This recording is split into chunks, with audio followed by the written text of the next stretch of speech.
इस वीडियो में हम कक्षा 10 का प्रश्नावली 9.1 का प्रश्न नंबर 8 को हल करेंगे। तो चलिए शुरू करते हैं। तो देखिए डियर स्टूडेंट्स, प्रश्न नंबर 8 में हमसे क्या कहा गया है। एक पेडेस्टल के शिखर पर एक 1.6 मीटर ऊंची मूर्ति लगी है। भूमि के एक बिंदु से मूर्ति के शिखर का उन्नयन कोण 60 डिग्री है और उसी बिंदु से पेडेस्टल के शिखर का उन्नयन कोण 45 डिग्री है। पेडेस्टल की ऊंचाई ज्ञात कीजिए। तो देखिए इसका सॉल्यूशन कैसे करेंगे हम। इसके लिए जैसा जैसा हमें क्वेश्चन में कहा गया है उसके अकॉर्डिंग एक आकृति बनाएंगे। तो हमें कहा गया है कि एक पेडेस्टल के शिखर पर 1.6 मीटर ऊंची मूर्ति लगी है। तो मान लीजिए कि इसमें हमारा ये पेडेस्टल है, ठीक है। तो इसके शिखर पर 1.6 मीटर ऊंची मूर्ति लगी है। तो इस पेडेस्टल का शिखर ये हो जाएगा, यानी कि यहाँ पर 1.6 मीटर ऊंची मूर्ति लगी है। तो मूर्ति को हम एक अलग कलर से बना लेते हैं ताकि पहचानने में आसानी हो। तो मान लीजिए कि ये मूर्ति है जो कि इस पेडेस्टल के शिखर पर लगी है और ये कितना है, 1.6 मीटर ऊंचा है। अब देखिए आगे हमें क्वेश्चन में क्या कहा गया है कि भूमि के एक बिंदु से मूर्ति के शिखर का उन्नयन कोण 60 डिग्री है। तो मान लीजिए कि इसमें हमारा ये भूमि है, तो इसके किसी एक बिंदु से इस मूर्ति के शिखर का उन्नयन कोण 60 डिग्री कहा है। तो ये मूर्ति है, इसका शिखर ये हो जाएगा और भूमि जो है इसका ये मान लेते हैं बिंदु है। तो इस बिंदु से इस मूर्ति के शिखर का उन्नयन कोण 60 डिग्री कहा है, तो ये हम 60 डिग्री बना लेते हैं। तो ये हो जाएगा हमारा 60 डिग्री का उन्नयन कोण। अब देखिए आगे हमें कहा गया है कि उसी बिंदु से पेडेस्टल के शिखर का उन्नयन कोण 45 डिग्री है, यानी कि इसी बिंदु से जो ये पेडेस्टल है इसके शिखर का उन्नयन कोण 45 डिग्री है। तो इस पेडेस्टल का शिखर ये हो जाएगा, यानी कि इस बिंदु से इस पेडेस्टल के शिखर का उन्नयन कोण हमें कितना दिया है, तो ये हमें दिया है 45 डिग्री, ठीक है। यानी कि ये इतना 45 डिग्री का है और ये पूरा 60 डिग्री का है। अब देखिए हमें इसमें पूछा क्या गया है कि पेडेस्टल की ऊंचाई ज्ञात कीजिए, यानी कि जो ये यहाँ से लेकर यहाँ तक है ये पेडेस्टल है, तो इसकी ऊंचाई हमें ज्ञात करनी है। तो चलिए शुरू करते हैं। इसके लिए हम क्या करेंगे कि जो हमारी ये आकृति बनी है इसका नाम दे देंगे। ये ए, इस बिंदु का नाम दे देंगे बी, ये सी और ये डी। तो ध्यान दीजिए, अब हमसे पूछा गया है पेडेस्टल की ऊंचाई, यानी कि ये हमसे पूछा गया है बीसी का मान। तो ये हमें नहीं पता, तो इसको हम क्या करेंगे कि मान लेंगे। तो लिखेंगे माना पेडेस्टल की ऊंचाई। तो ये हम क्या मानेंगे, इसको मान लेते हैं हम x मीटर, यानी कि इस BC को हमने x मीटर मान लिया। अब ध्यान दीजिए, इस पेडेस्टल की ऊंचाई ज्ञात करने के लिए हम क्या करेंगे कि सबसे पहले जो ये छोटा वाला त्रिभुज है, त्रिभुज BCD, इसको लेंगे, ठीक है। तो यहाँ पर हम लिखेंगे त्रिभुज BCD में।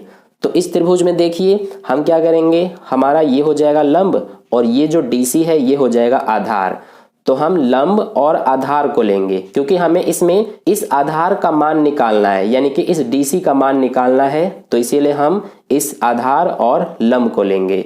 तो इन दोनों को अनुपात में लेंगे, यानी कि लंब बटे में आधार।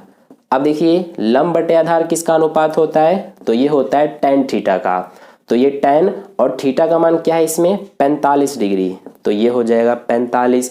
ध्यान देना, इस 60 डिग्री को मत ले लेना आप, क्योंकि 60 डिग्री इस पूरे बड़े वाले त्रिभुज में थीटा का मान है, ठीक है। अब लंब है, तो लंब हमारा कितना है इसमें, ये देखिए x मीटर है। तो लंब की जगह पर x लिखेंगे, बटे में आधार नहीं पता, तो ये हमारा DC है, तो आधार की जगह पर DC लिखेंगे। बराबर में tan 45 डिग्री का मान कितना होता है, ये हमारा 1 होता है। अब यहाँ से ये x बराबर में DC इधर भाग में है, इधर जाके गुणा हो जाएगा। तो जब DC का 1 से गुणा करेंगे तो DC ही आएगा। तो ये हमारा x बराबर DC आ गया।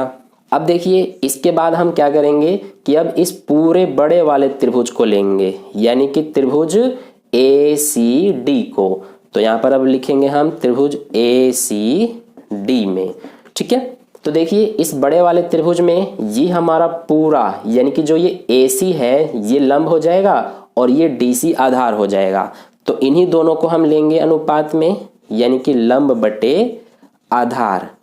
अब ध्यान दीजिए लंब बटे आधार किसका अनुपात होता है, tan थीटा का। तो इसमें थीटा का मान क्या है, 60 डिग्री है, तो इसीलिए ये हो जाएगा 60 डिग्री। अब लंब देखिए, यहाँ पर इस बड़े वाले त्रिभुज में लंब हमारा ये पूरा है, जिसमें ये 1.6 मीटर भी है और ये x मीटर भी है, तो दोनों को जोड़ करके ये पूरा बन रहा है AC यानी कि लंब। तो हम इस लंब की जगह पर क्या लिख सकते हैं, 1.6 प्लस x, क्योंकि देखिए AB जो है ये पूरा 1.6 मीटर है और BC जो है ये x मीटर है, तो दोनों को जोड़ करके ये पूरा AC बन रहा है, इसीलिए हमने लंब की जगह पर ये लिखा है। बटे में आधार क्या है हमारा, ये DC है, तो आधार की जगह पर DC लिखेंगे, बराबर tan 60 डिग्री का मान कितना होता है, √3। अब यहां से देखिए इस 1.6 प्लस x को एज इट इज लिखेंगे, बराबर में √3, और इस DC को इधर ले जाएंगे, इधर भाग में है, इधर जाके गुणा में हो जाएगा DC। तो यहाँ पर अब देखिए ये 1.6 plus x as it is, ये √3 इधर गुणा में है, इधर लेके आ जाएंगे तो √3 भाग में हो जाएगा और बराबर में क्या बचेगा, DC। अब देखिए यहाँ पर भी x बराबर DC है और यहाँ पर इसके बराबर में DC है, यानी कि इन दोनों में ये देखिए बराबर के इधर यानी कि दाएं तरफ दोनों में DC DC है, तो ये दोनों बराबर है, इसीलिए ये और ये वाला भी बराबर होगा। ठीक है, तो इसीलिए हम क्या लिख सकते हैं कि अगर DC और DC दोनों में बराबर है तो ये दोनों बराबर होगा, यानी कि x के बराबर में हम यानी इसके बराबर में इसको लिख सकते हैं 1.6 प्लस x बटे में √3। ठीक है, अब यहाँ से ये हमारा क्या होगा, √3 को इधर ले जाएंगे तो ये x के साथ गुणा में हो जाएगा, तो ये आ जाएगा √3x, बराबर में क्या बचेगा, 1.6 प्लस x। अब यहाँ से ये √3x, ये प्लस का x इधर आके माइनस का x हो जाएगा, बराबर में 1.6 बचेगा। अब देखिए इसमें यहाँ पर क्या हो सकता है कि हम x को कॉमन ले सकते हैं, क्योंकि इसमें भी x है और इसमें भी, तो इसमें से x बाहर आ गया तो √3 बचा, इस माइनस में x बाहर आ गया तो 1 बचेगा, बराबर में 1.6। अब देखिए यहाँ से x बराबर क्या आ जाएगा, ये 1.6, ये जो √3 माइनस 1 है ये x के साथ गुणा में है, इधर आके भाग में हो जाएगा, तो ये लिख देंगे √3 माइनस 1। तो ये हमारा x का मान आ गया 1.6 बटे में √3 माइनस 1। तो आप चाहे तो अपना आंसर यहीं पे छोड़ सकते हैं, या फिर आप चाहे तो इसको आगे भी कर सकते हैं, क्योंकि देखिए आगे हम इसको इसलिए सॉल्व करेंगे क्योंकि यहाँ पर बटे में रूट में आंसर है हमारा, तो हम बटे में जब रूट होता है तो उसको ऐसे ही नहीं छोड़ते, उसको आगे सॉल्व करते हैं।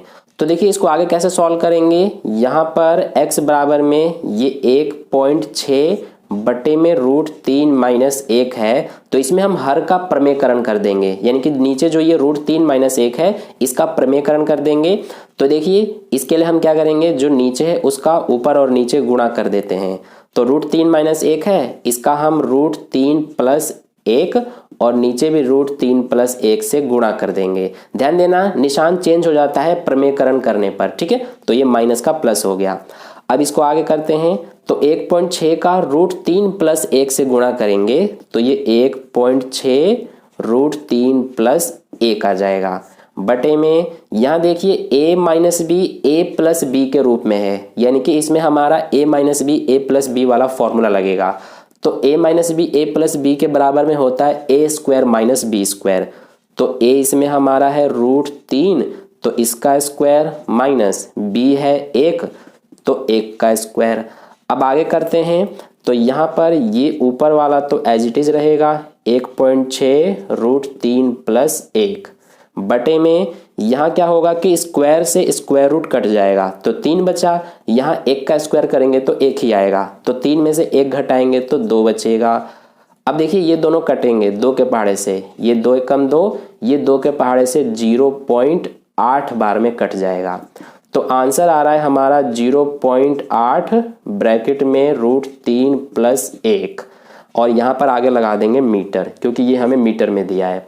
ठीक है, तो ये जो है यही हमारा x का मान है 0.8 ब्रैकेट में √3 प्लस 1 मीटर। तो इस तरह से प्रश्न नंबर 8 का सॉल्यूशन कंप्लीट हुआ। आई होप आपको अच्छे से समझ में आ गया है। अगर आपको वीडियो अच्छा लगा है तो वीडियो को लाइक कर देना, अपने दोस्तों के साथ भी शेयर कर देना, और चैनल पर नए आए हैं तो चैनल को सब्सक्राइब करके बगल में जो बेल आइकन आता है उस पर ऑल वाले पे क्लिक कर देना, ताकि नेक्स्ट वीडियो जैसी अपलोड की जाए उसका नोटिफिकेशन सबसे पहले आपको मिले। मिलते हैं फिर नेक्स्ट वीडियो में। धन्यवाद।